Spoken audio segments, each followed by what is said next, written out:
The town of New Harlem was founded by the Dutch 350 years ago on a site which is now almost the geographical heart of New York City.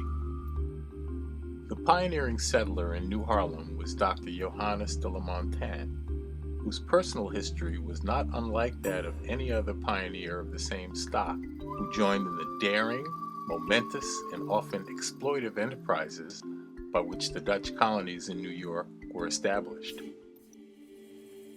Roughly speaking, between 3,000 and 4,000 acres was granted to the corporation, the town of New Harlem, whose first settlers broke ground near the foot of 125th Street in the Harlem River on the 14th of August in 1658.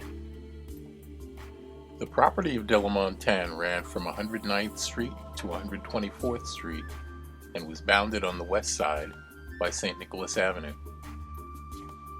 Shortly thereafter, a Danish ship captain named Joachim Peter settled the land to the north.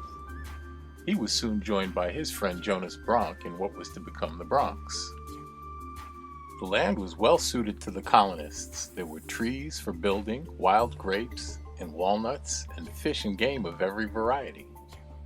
The early farmers flourished despite contentious relations with the natives, whom they described variously as being indolent, crafty, and even wicked.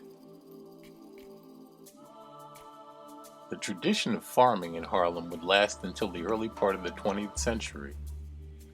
With the development of the transit and water systems and the implementation of the street grid, the seeds of change were all in place. The subsequent Harlem Renaissance would increase Harlem's population meteorically and galvanize its place as the international center for the expression of Afro-American culture.